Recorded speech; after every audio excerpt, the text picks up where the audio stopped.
and Spurs got back to winning ways to really put some authority in the Europa League group stage. Spurs now sitting, fourth in the league there?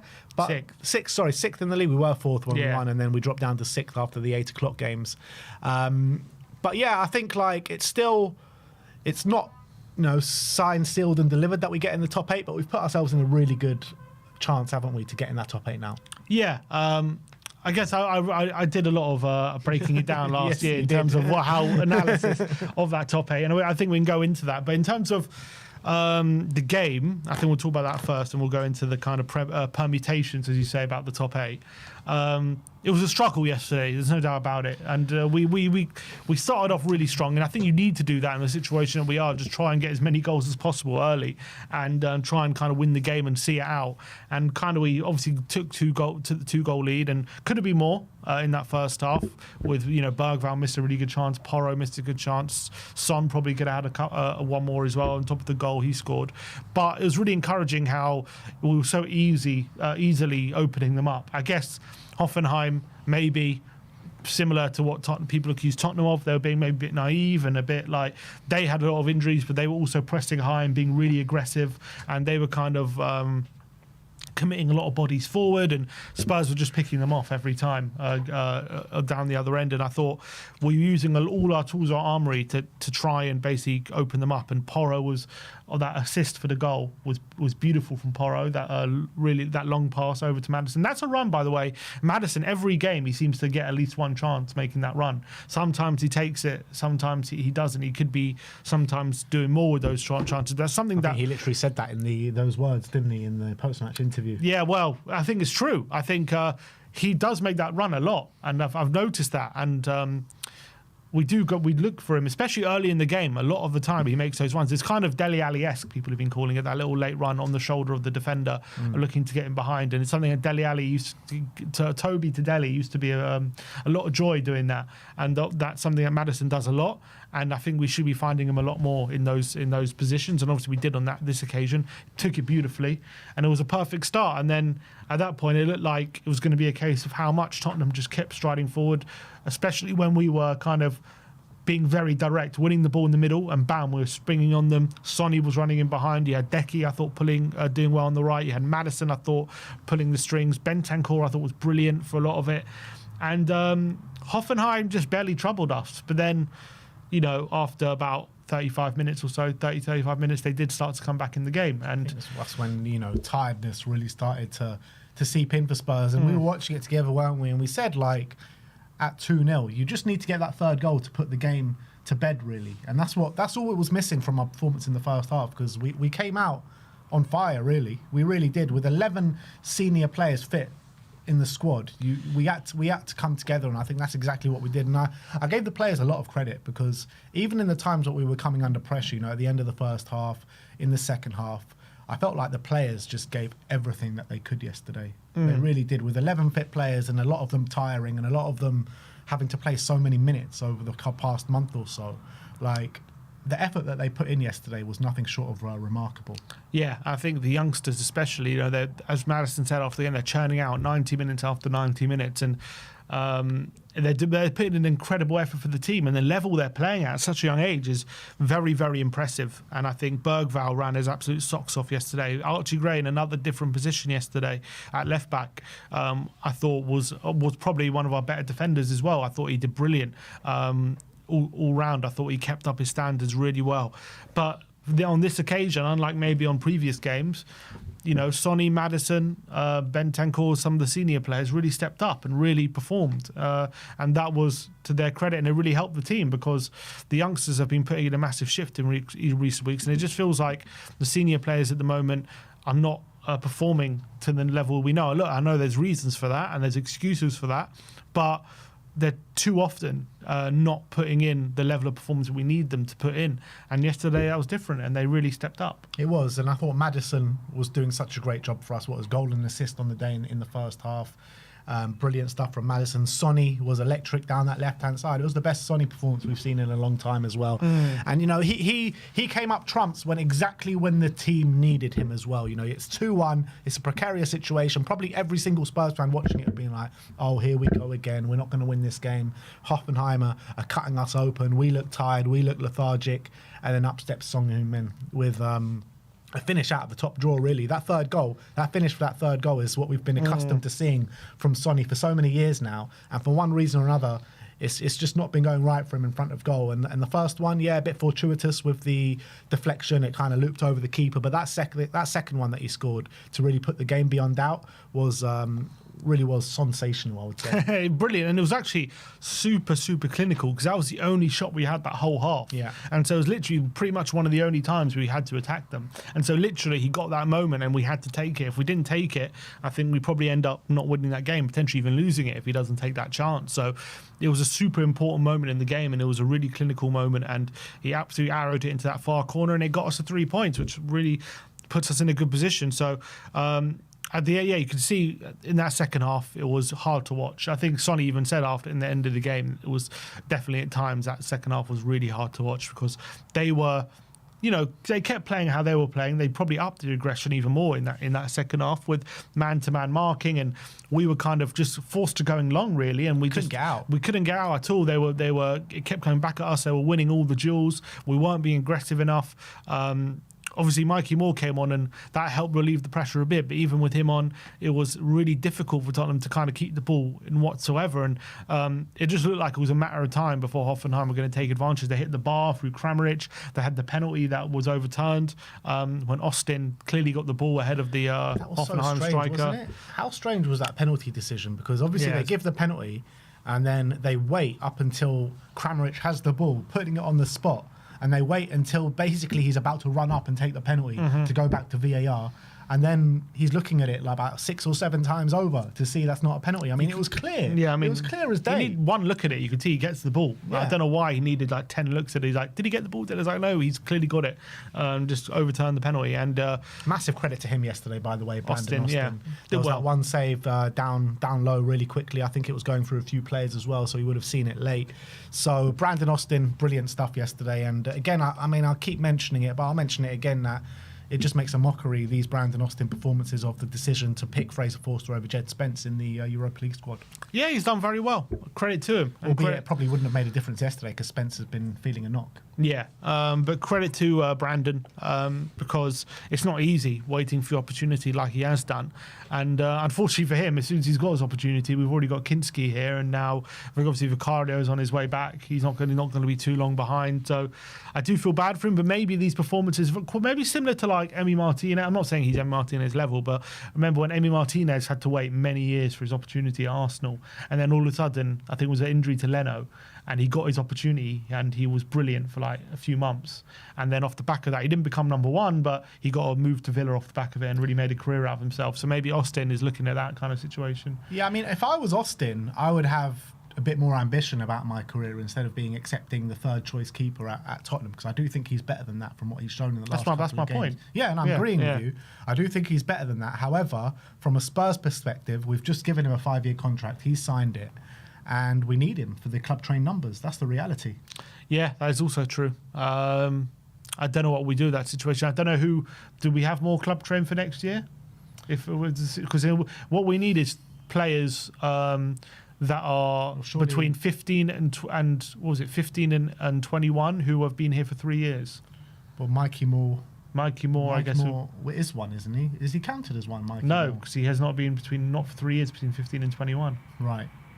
I think that's the rule.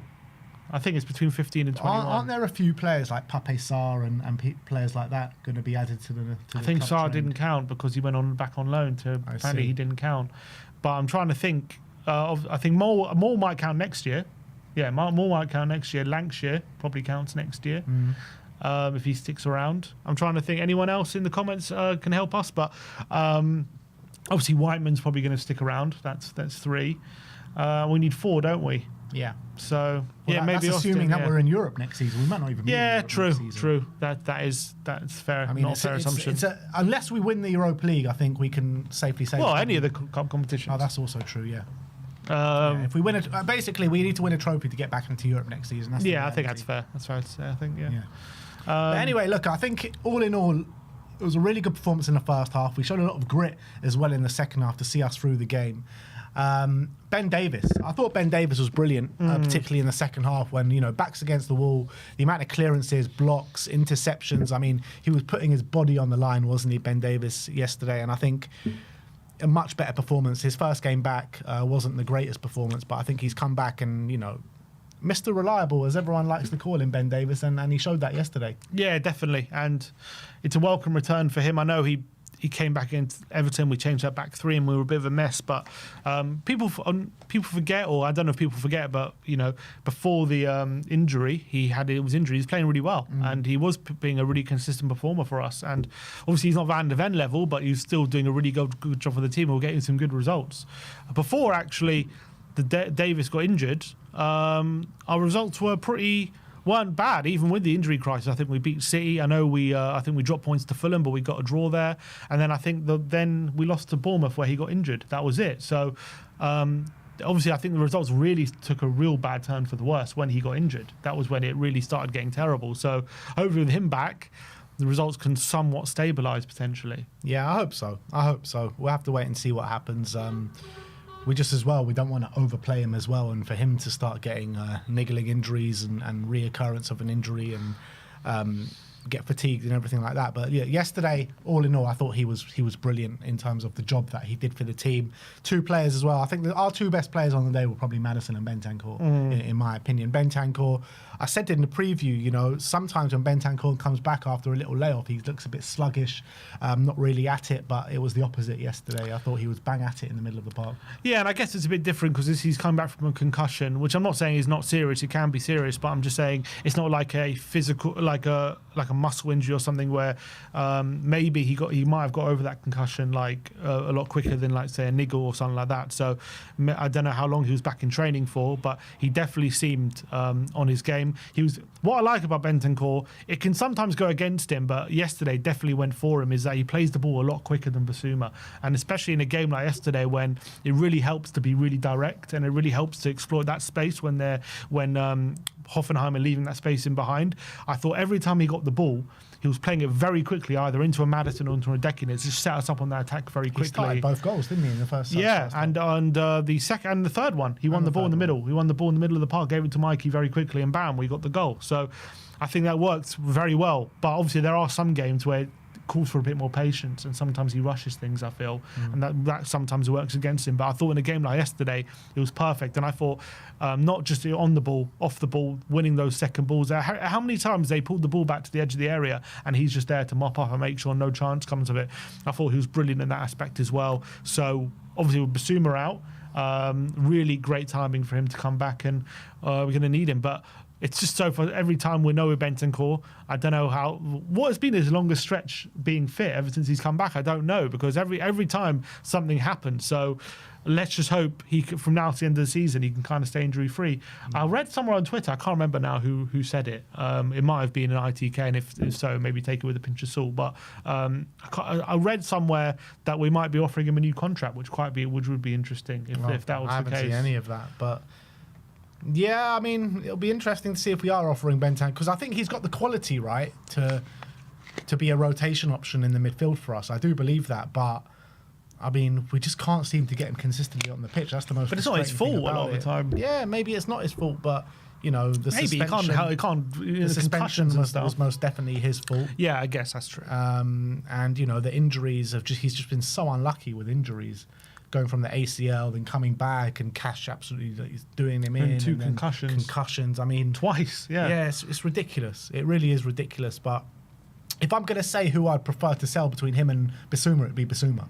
I prefer to see Basuma out the door than him. I think at their best, Basuma's probably the better player. Yeah, or better fit for the system, I should say. Not how I look at it. But Basuma, but I think Bentancur has more consistency, I would say, and also he makes less mistakes. I prefer someone at maybe just a slightly decreased level, because I don't think they're miles apart in terms of level. No, they're not. I'd prefer a player at a slightly decreased level if you've got that consistency about you. Basuma is just too erratic in terms of his form ever since he's joined here.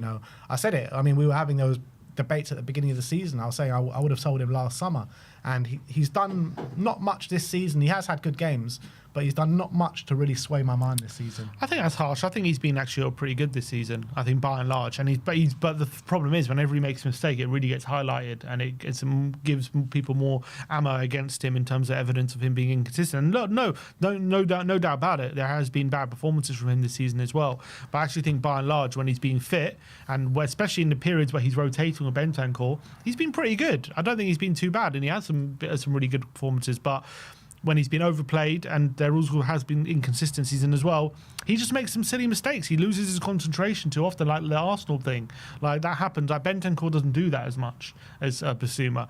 And so from that point of view, when it's a very important position, that 6, where you need someone who can just keep their concentration all the time. Like you can see someone like Rodri. I know it's not going to be easy to get someone like Rodri through the door, but the main thing with Rodri, obviously he's an amazing player and he's like incredible quality, but he just never makes mistakes. He never gets caught on the ball. He always, even if not every pass from him, he has to be a line splitting pass or unbelievable pass, or he has to drive past, but every time he gets to the ball, he does it. But he picks his moments to do it, right?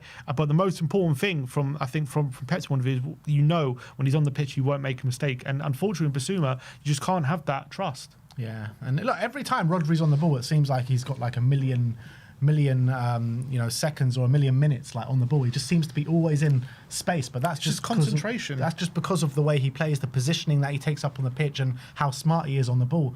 Bissouma, whenever he's on the ball, he just seems like rushed and erratic.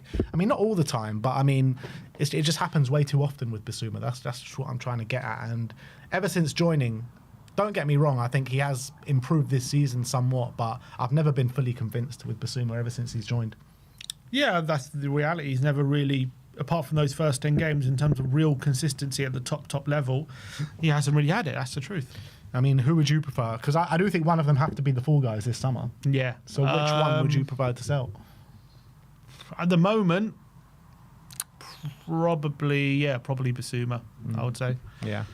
All right, let's go and have a look at the group standings. So we are 6th on 14 points. Lyon are 5th on 14. Man U are 4th on 15. And then 2nd and 3rd are Atletico Bilbao and Frankfurt on 16, and Lazio top on 19. And then if you look below us, you've got 2 teams on 14, the same as us, Anderlecht and FCSB. Galatasaray, Bodo Glimt 9th and 10th on 13th. Victoria Pilsen and Olympiacos on 11th and 12th on 12. And Rangers and USG on 11 points, with Ajax and PAOK on 10 points each. So, yeah. I mean, it does look very tight in terms of the numbers and in terms of how many points the teams are on. But with one game left and with a few of these teams playing each other, you do assume that a point will probably be enough. Yeah, so only 9 teams in terms of the table can catch us. I mean, I say only 9, that is a significant amount, but when you add into the fact that 5 of those teams would have to finish above us, would have to get more points than us in the last game week, even if we lose, there's still a pretty decent chance that we could be in that top 8. But if we do lose, that means Anderlecht and FCSB would only need a draw, and then I think another 3 of those teams would need to another 2 of those teams would then need a win. So we need wins. So it's not that unlikely if we lose that we drop out. But if we get a draw, then that means that cuts the teams that can finish above us to only 6 teams as opposed to 9, and that would also mean that 5 of those 6 teams would need to win on the last day if we get a draw for us to drop out. So if we draw, it's really highly likely that we get through, albeit there is still a chance that we drop out even with a draw, because if I was looking at some of the fixtures that those teams have at the last match day, and they're not all the hardest fixtures, to be honest. So there's a chance that 5 of those 6 teams do win, but we have to just do our job. We got Elfsborg on the last day, who obviously they're 19th, but they're battling just to stay in it. I'm guessing there's a chance they drop out. So if they lose, I'm sure they got their own motivations. Yeah, it's unlikely that they drop out. Well, yeah, I mean, Elfsborg are on 10 points, right, on 20th. So they need to drop below 24th, and 25th is Porto with 8 points. And so then, they need 5 teams. And then 20 are on 7, Braga on 7. It's very unlikely Elfsborg drop out, to be fair. Yeah, okay. So, and even if there is likely or not likely, there's no excuse for not beating them. But We gotta beat regardless them. if they drop out or not, they're coming to Tottenham. They're going to want to put on a performance regardless because of the team that they're facing. And I know they're a Swedish team and they're called Elfsborg, so everyone thinks they're whipping boys, but they clearly haven't been. They've won games and they've clearly competed in this Europa League. So They actually beat Roma. yeah, this isn't a terrible team.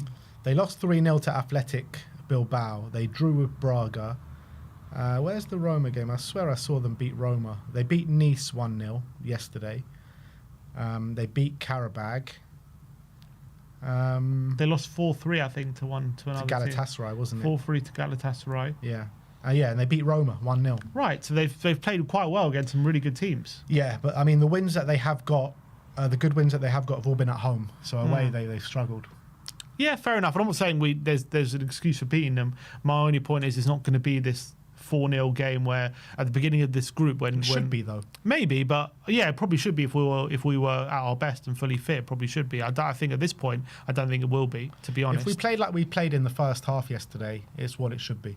But yeah, I'm not disagreeing. That's what we should be aiming to do. I'm just saying they're clearly not an absolute terrible team. They're clearly capable of getting results. And this at the beginning of the group is my point is at the beginning of the group, you would have expected them to be near the bottom of it and probably struggling to qualify, and they're not. They're actually doing quite well, and they're looking like they're going to qualify for the knockout. So clearly they're not an awful team. So we can't take that for granted. Is my point that we're just going to win that 3-0. It's going to be a tough game. It is true, but 3 away games, 3 losses, -5 goal difference. I mean, if Spurs get anything less than a win in this game, it'll be bitterly disappointing. Bitterly. So we have to win that game, and if we win, we'll put ourselves in a good standing in the group, and not just the group, but also the seedings going into the last 16. Yeah, and that's really important. And obviously, we need to just have that respite in Europa League, so we can kind of, if we can wait till March, as Andrew was saying after the game, if we get that top 8, once the Europa League comes back in March, we could hopefully have a lot of players back, and once we have a fully fit team, we don't fear anyone. And I think that's the right mentality. And I've always said, and I maintain it, I do think the way we play could be really good in knockout football. I really do think that. So I think if we can get our players back and we can be in that top 8, I think that's vital, because if we don't finish that top 8, if we drop out, if we have to play Europa League football in February, we could easily lose that tie, whoever we play. So I think if we can wait till March, get the players back, be a bit more confident and fresher, and have a lot of those players and play our football. Honestly, we can beat anyone in that tournament. I really believe that over 2 legs we can beat anyone. A fully fit Spurs. Yeah, I feel like the teams to watch out for in this tournament are Lazio, Frankfurt, Athletic Bilbao, and probably Galatasaray. I'll put Galatasaray in there if they can keep Osimhen for the second half of the season, particularly. Those 5 teams, I would say, are probably the strongest in the tournament. And I think, yeah, you're right. On our day, we can beat any of those on our day. Over 2 legs, yeah. That's the thing. Athletic Bilbao, obviously, probably the best of the lot. Yeah. Maybe Lazio have obviously done the best in the group stages, but it doesn't always work out like that. But Athletic Bilbao got embarrassed yesterday. 4-1 by Besiktas. They are doing very well in La Liga, obviously. Was that Ole Gunnar Solskjaer's first game? It was. Yeah. Incredible. And they played a very high line, Athletic, and they got exploited. Obviously, that's what people say about Spurs, but that's why I'm Athletic. Frankfurt, I know they've got history in this tournament. They won it, 2 years ago under Glasner? So they got history there. Lazio, I don't know how Lazio are doing in Serie A, but I know, again, Maurizio Sarri, he won it. Is he still my Lazio manager? I don't know if he's Lazio manager or not. He was. I don't know if he still is. Where are they in La Liga? They are 4th. So they're doing well, and I know they're quite far behind at the chasing pack for the title, but yeah, still top 4. Is he still Lazio manager? Italian? No, I don't think so. Yeah, he's still Lazio manager, and he won it with Chelsea, didn't he? So he has history in this tournament. So I'm not saying it's going to be easy by any stretch. I'm just saying over 2 legs, I don't fear anyone. Yeah. All right, look, that's where it is. So I think that win yesterday really we just needed that. not just in terms of the group phase, not just in terms of Europa League, but just I think for all our own sanity, we just needed a win to really celebrate. And it was a good first half performance, very tired second half performance, but I think we showed a lot of grit and good mentality to see the game through, and brilliant from Sonny to get the ball in the back of the net and finish the way he did. So so great to get back to winning ways and to get 3 points under our belt. But that is your match review. Let us know